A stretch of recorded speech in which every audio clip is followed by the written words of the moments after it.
Hey, it's Alan, and I just wanted to let you know that you can now listen to the ongoing history of new music early and ad-free on Amazon Music, included with Prime. Hey, it's Alan Cross, and this summer we thought we would do something special with the Ongoing History podcast and give you, our fantastic audience, a bonus episode every Sunday from now through Labor Day. We're going all the way back to the spring of 2010 and a 15-part deep dive into the history of alternative rock. It's the History of Alt Rock series. So every Sunday, you'll get a brand new episode of this series that examines every single facet of alt rock from the 1950s right up to, well, pretty much today. And don't worry, because we'll have a brand new episode of the Ongoing History podcast for you every Wednesday as well. So you're getting 2 podcasts every week now through Labor Day. I hope you enjoy. And thanks for supporting the Ongoing History of New Music. Every once in a while, humankind has one of those pivotal years where everything changes. 325 AD in the Council of Nicea, 1215 in the signing of the Magna Carta, the discoveries of 1492, the revolutions of 1789, 1919 in the Treaty of Versailles, the great stock market crash of 1929, the dark days of World War II in 1942, the unrest of 68, the fall of the Iron Curtain in 89, and somewhere in there is 1977. Now, okay, so to say it was as important to world history as some of these other years might be stretching it a bit, but still, what happened, you know? January 3rd, 1977, a new company called Apple Computer was incorporated, and the Apple II went on sale that June. In October, Atari released the groundbreaking 2600 video game console. And in November, boffins running a computer network called Arpanet successfully tested something called TCP/IP, which lay the foundations for the internet. As for music, most of the planet took notice when Elvis Presley died that summer. A big story, yes, but not the music story that I'm thinking about. For that, we have to go to England, where a perfectly good royal celebration was sullied by 4 clots called the Sex Pistols. And for that, we should be very grateful. This is the Complete History of Alt Rock, Chapter 5. This is the Ongoing History of New Music podcast with Alan Cross.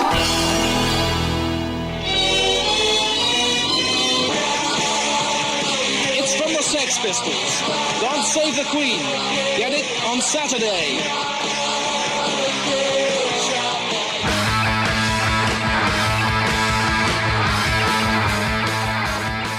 The Sex Pistols with God Save the Queen, released on the Virgin label on May 27th, 1977. Still sounds great, don't it? Hello again, I'm Alan Cross, and this is Chapter 5 in our attempt to provide a complete history of what we still call alternative rock. This is an important chapter because, like I said in the introduction, 1977 was a crucial year, especially in the UK. The economy was in the toilet, unemployment was skyrocketing, especially amongst young people, the empire was crumbling, and the entrenched class system was under threat. Yet the British were determined to keep a stiff upper lip. What better way to soothe the subjects than to stage a year-long celebration of Elizabeth II's 25th anniversary of her ascension to the throne? Now, most normal people were only too happy to offer fealty to their monarch. Some, not so much. And this is where we find the Sex Pistols. Ever since their run-in with Bill Grundy on the telly back in December of 1976, the Pistols had become the face of punk rock in Britain. And, as far as many people were concerned, emblematic of everything that was wrong with Britain's youth. Now, to imagine the media storm around the Pistols back then, think about what it's like when some boy band or other pop star becomes unnaturally huge today. That's what it was like. For a time, the Pistols were pop culture phenomenons. They were fired from 2 record labels before signing to a third. And that signing ceremony was held on a table right in front of Buckingham Palace. And then they had the cheek to release a song called God Save the Queen, where the words Queen and moron get connected. Now, Virgin had a very hard time getting this record pressed. Some records at the manufacturing plant were so offended by it that they refused to go to work. Then the BBC banned it, saying that it was in gross bad taste and possibly in breach of the Broadcasting Act, branding it as a song that actually broke the law. Most radio and TV stations wouldn't even broadcast a commercial for the song. And then most of the big chain stores like Woolworths and Boots banned it. But there was no stopping it. God Save the Queen still managed to sell 150,000 copies in just 5 days. But the people who published the official record charts saw to it that things were rigged in such a way that the band was denied the number 1 spot. Instead, the song was listed as the number 2 record that first week, but even then the chart people couldn't bring themselves to print the name Sex Pistols, so they just left a blank space at number 2. Oh, we need to backtrack a bit. By the time the Pistols released God Save the Queen, there was a new guy in the band. Original bass player Glenn Matlock was out, apparently because he professed too much love for the Beatles. His replacement was a violent, semi-literate, hanger-on, and sometime drummer and saxophone player named John Simon Ritchie, otherwise known as Sid Vicious. Before I joined the group, I used to be a shop assistant in the sex shop at Malcolm McLaren's. I went to see them. I knew John. He was an old enemy of mine from college. We used to squat together. And we hated each other. And he was in this group, and we were going. We really hated each other at the time. And I thought, oh, this is going to be a real load of crap, this idiot. So I went along to see this group, and they were just like really wonderful. I really thought they were great. Mainly what did you think of me, Sid? Tell them. I thought he looked like a turtle. and I just thought they were the most brilliant group I'd ever seen. You know, I really admired them. They were just like so honest. I just couldn't believe it. Like that Bill Grundy thing. I mean, that wasn't put on at all. He asked for it and he got it. You know what I mean? They done it in a very, very clever way. They were just themselves. But they made a complete mincemeat of him because he's a total fool. He's growing up and they're kids. So how can he compete? The Sex Pistols released 2 more singles in 1977. The next one was Pretty Vacant, which came out in June, right around the time Johnny Rotten was attacked by monarchist hooligans armed with knives outside a pub called the Pegasus.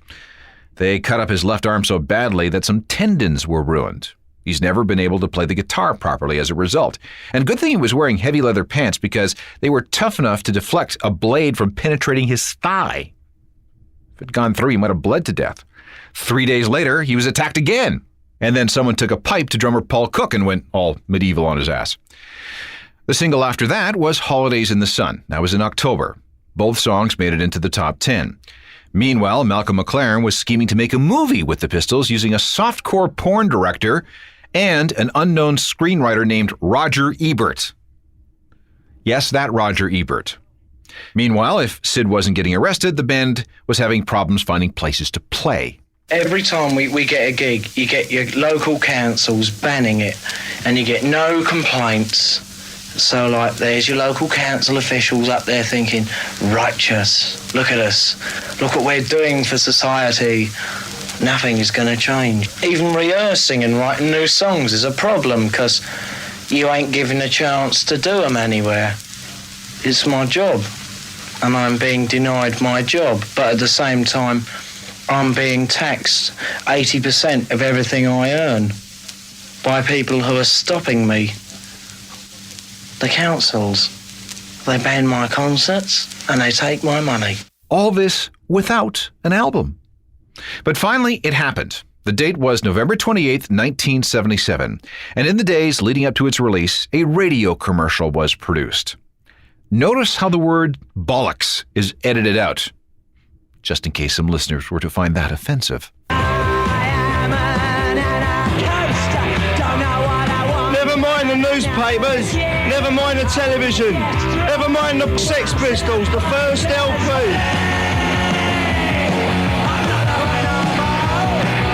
Never mind the Sex Pistols album, the album now. Oh, we're so pretty, oh, so pretty.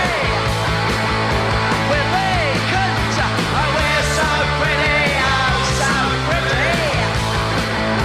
Oh, vacant, don't ask us to return, 'cause we're not aware. The Sex Pistols' Never Mind the Bollocks peaked at number 1 on the British album charts and stayed there for 2 weeks. It would be the record that defined the original British punk rock era and an album that launched 1 billion bands around the world. But it would also be the band's only album. Manager Malcolm McLaren had this thing about conquering America, and the Sex Pistols were just the band to do it. Instead, what he got was one of the most disastrous road trips in the history of rock. First, the group's visa applications were initially turned down by customs officials, forcing them to cancel an important appearance on Saturday Night Live. Some guy named Elvis Costello was called in at the last minute. In fact, if you ever see footage of that performance, look for the drummer's t-shirt. It reads, "Thanks, Melk," as in, "Thanks, Malcolm McLaren, for screwing things up so we get our shot on Saturday Night Live." And then, in some sort of bizarre miscalculation about American culture, McLaren decided that the Pistols tour should be routed away from major cities and instead plunged through the deep south. Not exactly an area friendly to the values of punk rock, if you know what I'm saying. It was more awful than you're probably imagining. The crowds were both weird and violent. At the first show in Atlanta, the band was bombarded with, get this, pig snouts. In San Antonio, they threw seafood. In Baton Rouge, it was tomatoes. And wherever they played, there were lots and lots of beer can bombs. Now, Sid Vicious wasn't much help. He spit at everybody, and he picked fights with anyone who looked at him funny. His specialty was swinging his bass like a cricket bat at people's heads. He was such a jerk on this tour that he managed to get himself beaten up by his own bodyguard just a few days in. Meanwhile, knowing that he was too stupid or too stoned to actually play, his amp was never hooked up. Instead, a roadie off to the side of the stage played all of his bass parts. Now, here's a great story from Malcolm McLaren. I'll never forget the day in America. I think it was somewhere near San Antone on the last ill-fated tour they had that Sid at that time, of course, got involved in the world of drugs, naturally inclined to develop a taste for groupies and one that ultimately met her peril. But he, at that time, was very out to lunch and would only eat Knickerbocker glories, and usually three in one go, and they would be mounted on the table.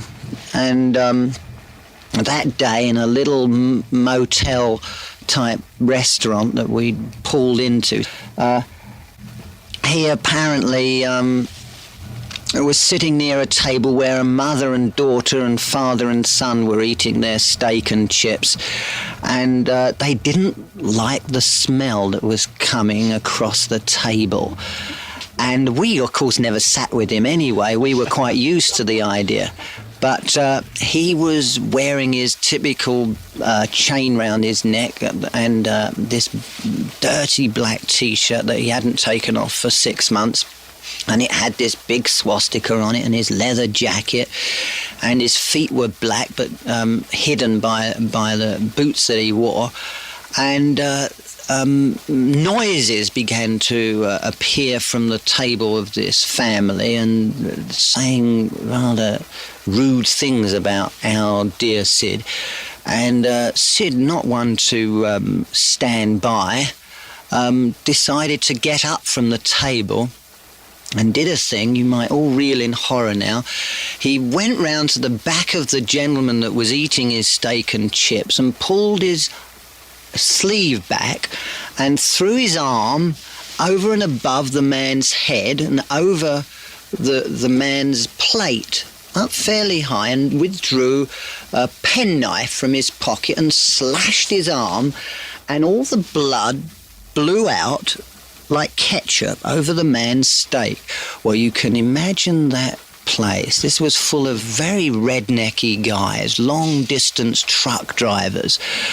I thought we were going to die. By the time the group made it to San Francisco, just 12 days after the tour began, the Pistols were well into the process of self-destructing. The last show was at the Winterland Ballroom on January 14th, 1978. And I need you to check this out. This is the actual recording from that night, the last song in the set. It is the sound of a band dying violently on stage in front of everyone.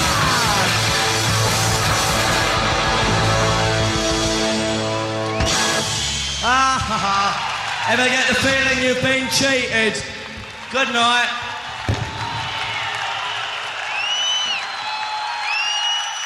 The Sex Pistols were finished. But the punk rock revolution in England had just begun, and no one was going to stop that. No one. Lest you think that the story of the Sex Pistols was the only historical thing of note in 1977, let's just fix that. Yes, they were very important to our history of alt-rock, but we also need to look at a bunch of other developments. Thanks to the notoriety of the Sex Pistols, all of Britain had been at least exposed to punk rock culture. It was hard to keep track of the hundreds and hundreds of punk groups that sprung up, but there were a few special ones that broke through. First of all, there was a dirt poor four-piece from London. They were so poor that they were once reduced to eating the glue that they used to put up their gig posters. The Clash evolved out of a stillborn group called the London SS. They were formed in late 1976 in a horribly run-down squat on Davis Road in West London and were managed by a used car salesman. The last member of the group to join was a refugee from a pub rock band called the 101ers, and he insisted on being addressed as Joe Strummer. Now, his real name was John Mellors, and he was the son of an international diplomat. He had a semi-posh upbringing, but he turned his back on all that, preferring to work as a busker. He got the name Strummer from the way he strummed his guitar with such ferocity. The Clash rehearsed in a building in Camden that featured a jukebox stocked with the latest singles from bands like the Ramones and reggae songs from Jamaican artists like Bob Marley and dub pioneer Lee Scratch Perry. The Clash were particularly fond of dub because it was the music of the immigrants with whom they shared their neighborhood. In 1977, the Clash managed to sign a deal with CBS Records, and when it came time to shoot the cover for their first album, they did it in the alley outside that building in Camden. That album was simply called The Clash, and the date was April 8th, 1977. It's the love with rock and roll, whoa. It's the love with Kenny Sloan, whoa. It's the love with Jenny Jones, whoa. He don't like it for a job now. In the inside, lots of work, but the boss at the firm always thinks he should. The Clash were the song about a London madam who turned into a pop singer in the 1970s. The track is Janie Jones, and it's side one, song one from their self-titled debut album.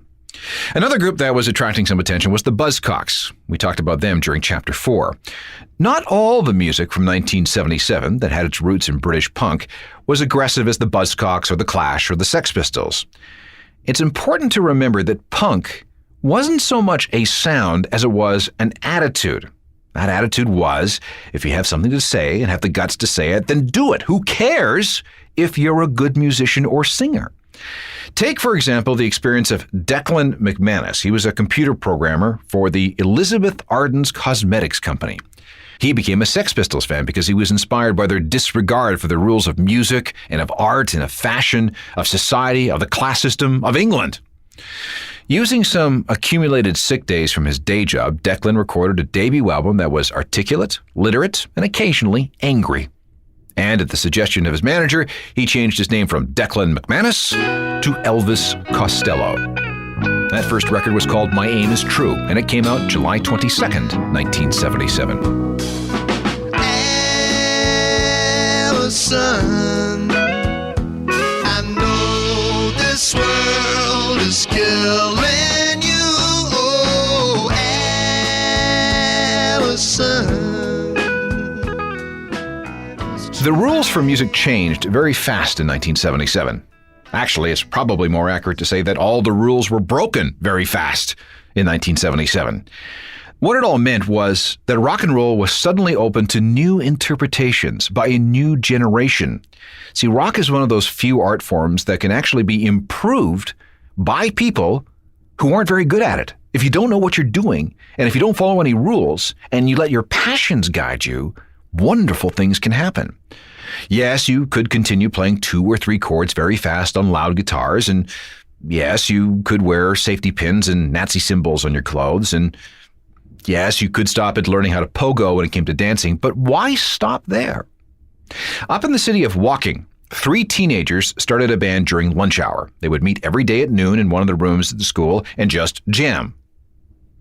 In fact, that's how they became known as The Jam. They soon graduated to playing the local pubs, which eventually led to opening slots for bands like the Sex Pistols and the Clash. And the parents of the members were pretty cool because, well, first of all, they were managed by the singer's father. They began as sort of an R&B band, but after singer Paul Weller saw a Sex Pistols show, he steered things in a slightly different direction. Instead of following the let's destroy everything credo of pure punks, the Jam also offered respect for the British mod culture of the 1960s. And although the music press insisted on dumping them in with the rest of the punks, this new group would end up carving out a specific niche all of their own. They had the energy and the aggression and the attitude, but they also knew about melody and song structure. And in the end, the Jam would become the most popular band to come out of that first wave of British punk rock. By the time they broke up in 1982, they managed to place close to 24 songs on the English singles charts. Their debut record was called In the City. It came out May 20th, 1977.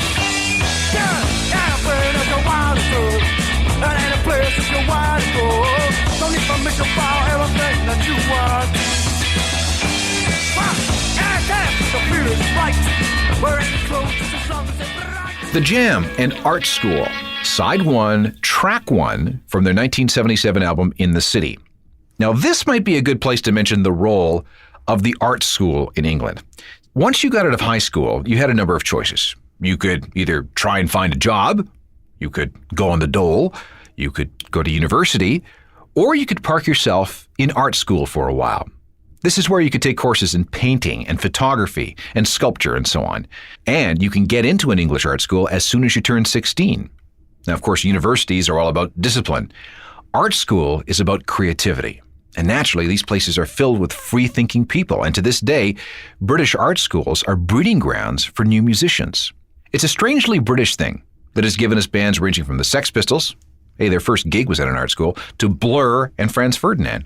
Now, we could go much deeper into this whole thing because people have written serious scholarly papers about the role of the British art school in punk and rock, but we'll deal with that later. We also have to talk about the influence of the Sex Pistols a little bit more. The Clash were spurred on by the Pistols. Elvis Costello quit his day job because of the Sex Pistols. The Buzzcocks began as a couple of guys promoting Sex Pistols shows in Manchester. Oh, and speaking of Manchester, the Sex Pistols proved to be an epiphany for a young Manchester poet wannabe and New York Dolls fan named Stephen Patrick Morrissey. Still in Manchester, a group soon to be called Joy Division was inspired by a Sex Pistols show. Even the earliest beginnings of the Pet Shop Boys can be traced to what singer Neil Tennant saw and felt at a single Pistols concert. Like I said, 77, very important year. But things were also happening in New York, punk's original birthplace. We'll zoom back across the Atlantic to see what was going on there in 77 in just a sec. 1977 was not a good year for the city of New York.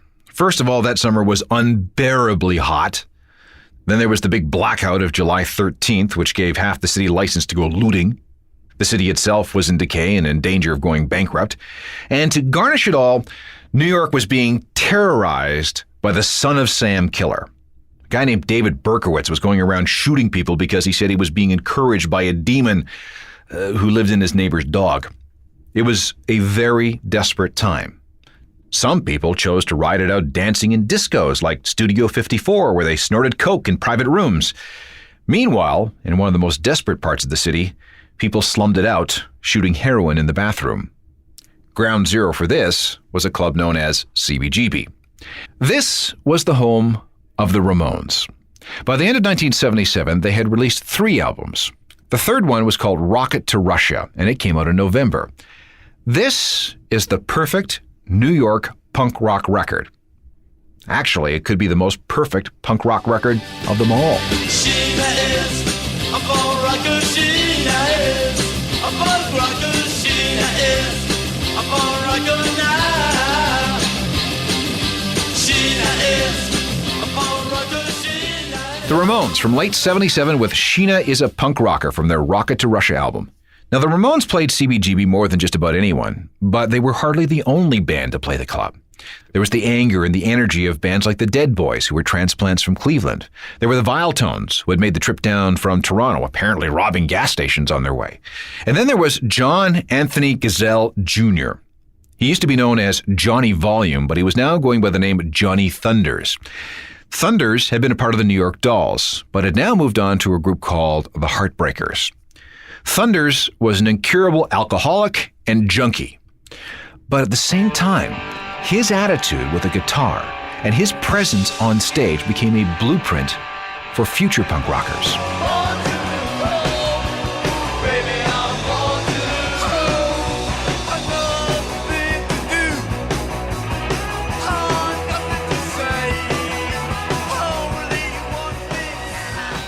Not all the music coming from the New York Bowery was full of such sound and fury.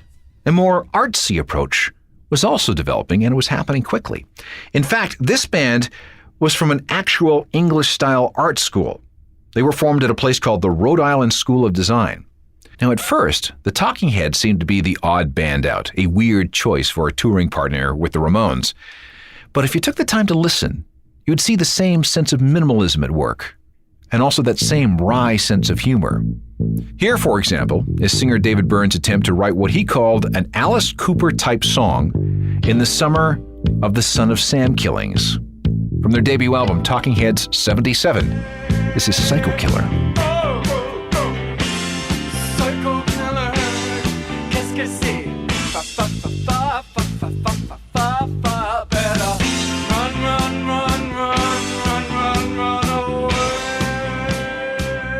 There were other new sounds coming out of the CBGB scene, some that were even more pop than the Talking Heads. For example, a group called Blondie was attracting a lot of attention, and they would become a major part in a peculiarly North American phenomenon called New Wave. As 1977 ended, it seemed that music was segmenting into a million different genres. For example, what used to be simple R&B had broken into funk and disco and was about to give us rap and hip-hop. And defining rock was no longer as simple as it used to be. We began to identify separate things as metal, California rock, hard rock, and of course, punk rock. But even these subgenres were starting to have subgenres. Punk was about to undergo a serious bit of evolution that would result in an array of sounds that was so big, it kind of made you woozy, but in a good way. Now, when you heard it, this music definitely wasn't punk. But at the same time, you somehow knew punk had happened. And Chapter 6 will be all about the rise of what North Americans called New Wave. Technical productions by Rob Johnston. I'm Alan Cross. You've been listening to the Ongoing History of New Music podcast with Alan Cross. Subscribe to the podcast through iTunes, Google Play, Stitcher, Spotify, and everywhere you find your favorite podcasts.